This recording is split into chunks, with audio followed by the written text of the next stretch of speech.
Dökol Ágnes vagyok, a Baptista Szeretett Szolgálat emberkereskedelem elleni szakterületének a vezetője, és 15 éve foglalkozom ezzel a területtel, leginkább az emberkereskedelem elleni küzdelemmel, és a mai nap itt az angol nagykövetségi rezidencián volt egy olyan délelőtti alkalom, ahol újságírókat informáltam arról, hogy az emberkereskedelemnek a jelensége hogyan érinti a magyarokat,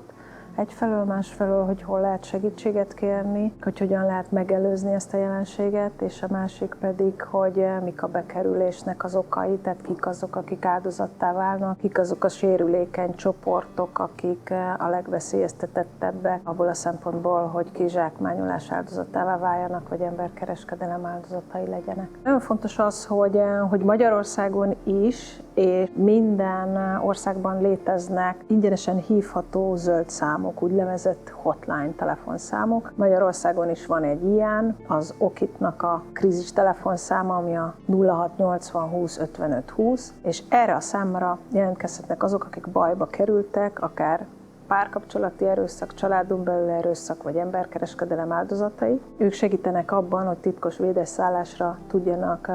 kerülni, illetve hát a rendőrség a legfontosabb, amit érdemes hívni, és azt gondolom, hogy nyitott szemmel kell járni. Tehát azok, akik ide kerülnek Magyarországra, és bármilyen bűncselekmény áldozatai lehetnek. Nagyon fontos tudniuk azt, hogy vannak áldozatsegítő központok, minden megyében felelhető ez. Külföldön is vannak áldozatsegítő központok, mert bárki bajba kerülhet, bármilyen kisebb bűncselekmény áldozata is lehet, hogyha esetleg elkeverednek az iratai, vagy eltűnnek az iratai, és ezért a mozgásában nem tud szabadon létezni tovább, akkor is fontos tudni azt, hogy hová fordulhat, mint például az áldozatsegítő központokhoz. A Baptista Szeretett Szolgálat tud segíteni abban, hogy védett szálláshelyet nyújtson annak, aki olyan bajban van, hogy el kell bújnia mások elől, akik kizsákmányolják, kihasználják, sanyargatják, illetve, hogyha arra gondolok, hogy Magyarországra érkező külföldiek